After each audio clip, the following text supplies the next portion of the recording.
Hey everybody, it's Ryan. Welcome back to How Farms Work. So today's a real freezer. It just started snowing, which I didn't expect, but it's supposed to get down to 17 degrees below zero this weekend.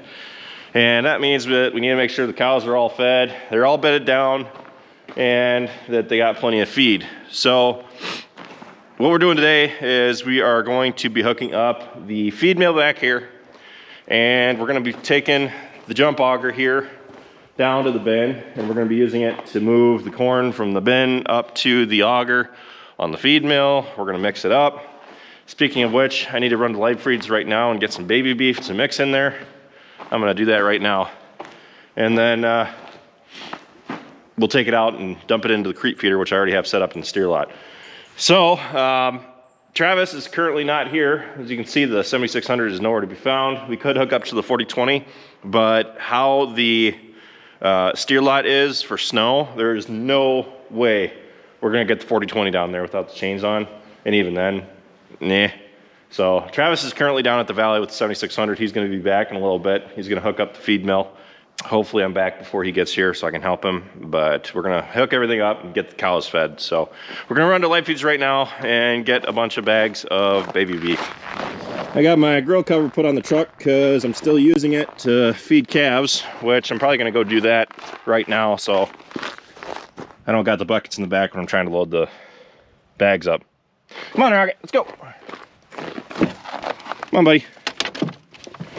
Now here's something interesting for you guys. I found a picture up in one of my spare rooms because I've been cleaning the house out. And this is a picture of British. I'm not exactly sure of the year, but it was before the harvester and the silo was built down there. So it's a really old picture.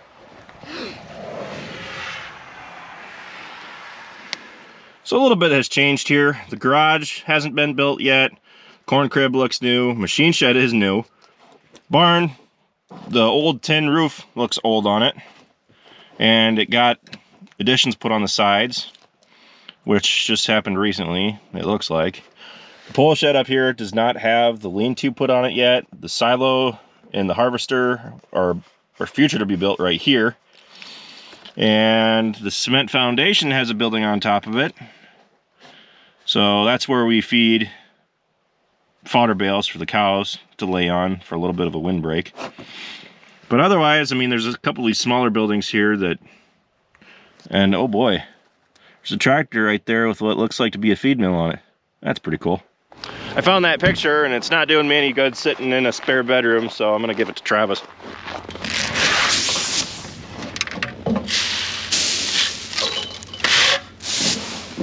So a question I get asked a lot is, do we feed straight shelled corn and why don't we crack it?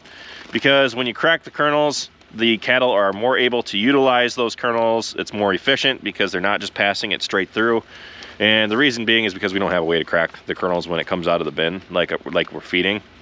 So if we were feeding out of the silo, it would go through the grinder first. What we could do is take all of the buckets, unload them into the barn, grind them, and then load them back up into the truck. But what I'd like to do instead is to just feed them corn through the buckets and then get them on a creep feeder like I did with my steers down there. And the feed mill actually has a grinder on it. It does grind the corn. So that's how I prefer to do it. When we're just feeding them buckets, I don't think that we really feed enough for it to really matter whether or not we crack it, because the cattle still do chew, and you're probably only talking up to like a 15% loss. And I know I say only 15%, but for the number of cattle that we got, it's not a lot of corn. For us, that's just the way that we do it. I mean, if you're a bigger operation, I'd definitely say start cracking your kernels. So I've been pulling down here. I've been feeding my cows 2 buckets of corn per day. And I've been staying here for too long. They came running up when I pulled down because they were eager to eat the corn. Hey, honey. But I actually went and got protein tubs. I've got one up there. And that's got urea as a protein source.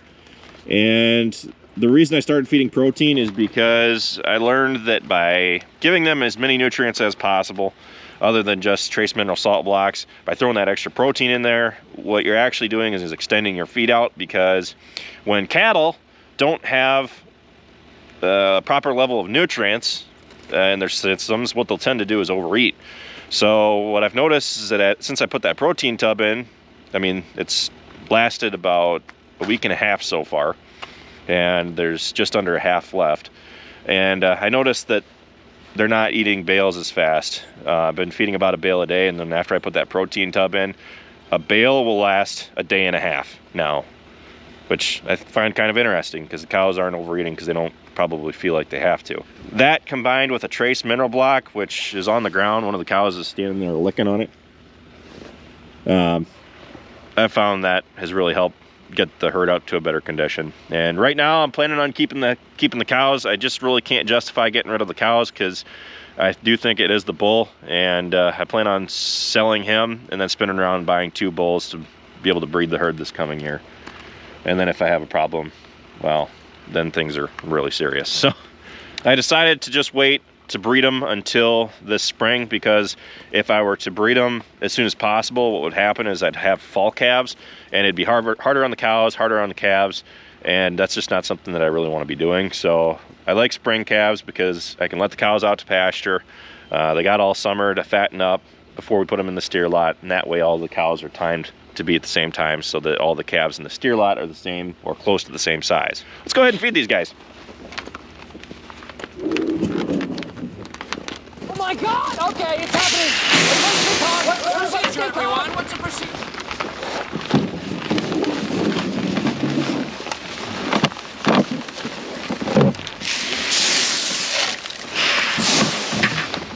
All right, let's go get the baby beef from Life Breeds.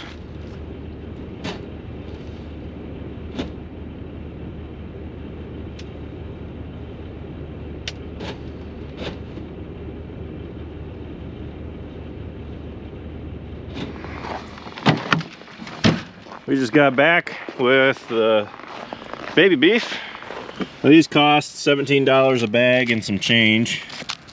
So 34% grower 400B medicated. Control of coccidiosis, Aemera bovis, Aemera zerni. So 34% protein plus some nutrients. We just carried the jump auger down and set it up. 2 of us, it's like nothing.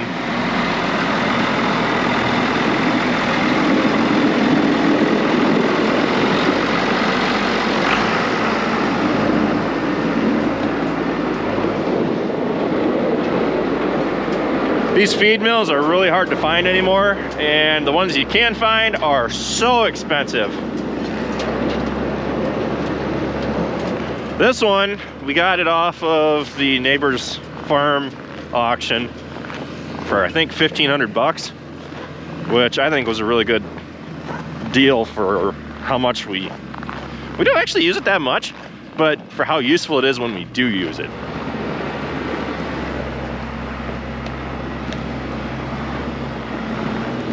That's for later.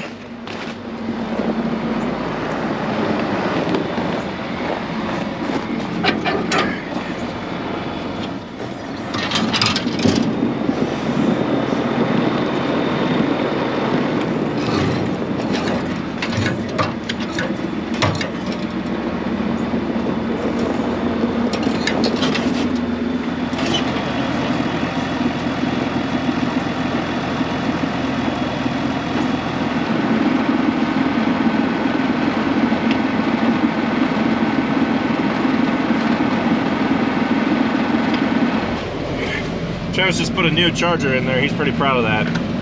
They replaced the cigarette lighter.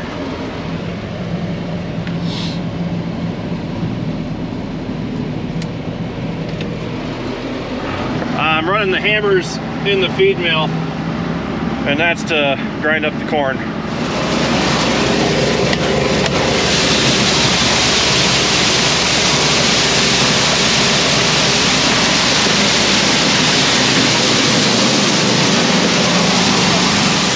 Let's throw in the baby beef.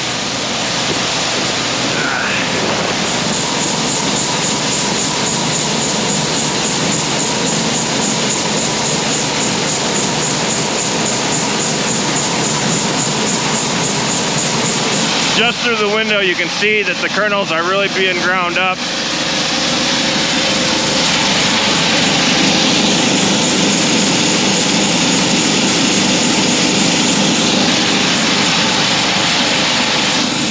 That's $5 corn right there. $5 corn right there.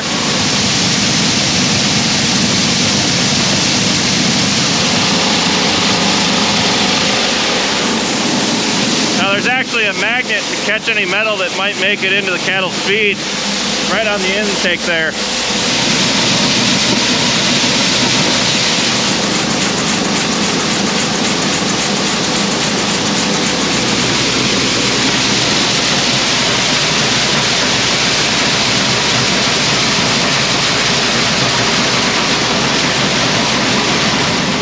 Loading up the feed mill this way takes about 10 minutes compared to how we were feeding buckets out of the silo.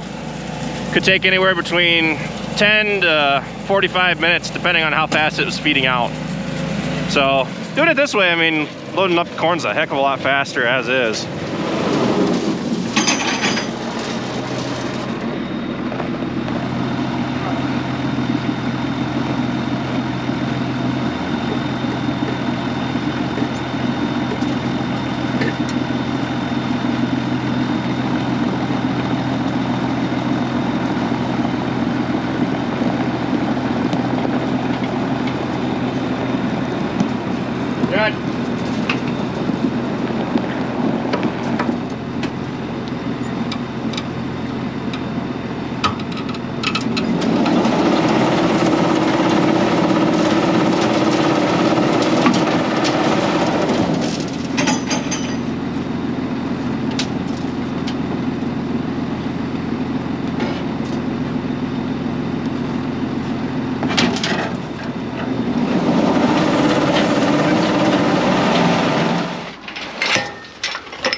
Yep, they're out.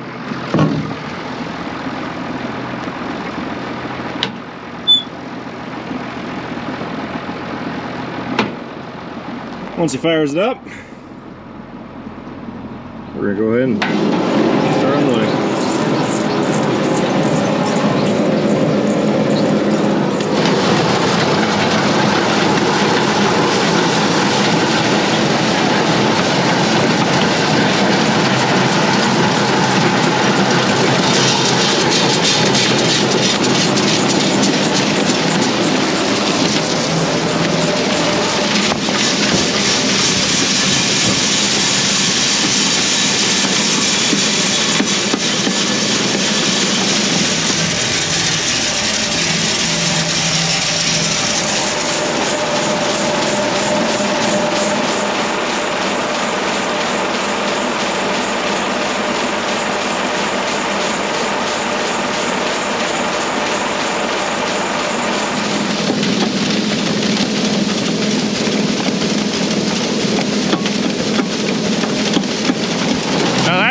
So about 2 weeks.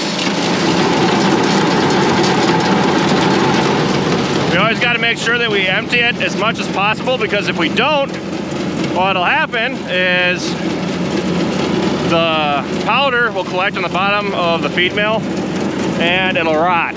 Mice will get in there, make nests, and then the next time we go to start it up, we won't be able to. We'll start breaking shear bolts, and that's never a fun day. So when you have weather like this, it's always best to just do everything the slow, nice and easy way. Take your time, make sure you're not leaving anything in it, because it will come back to haunt you. Especially if, for the last time you use it for the year, you always want to make sure that you open up the trap at the bottom and clean all that out.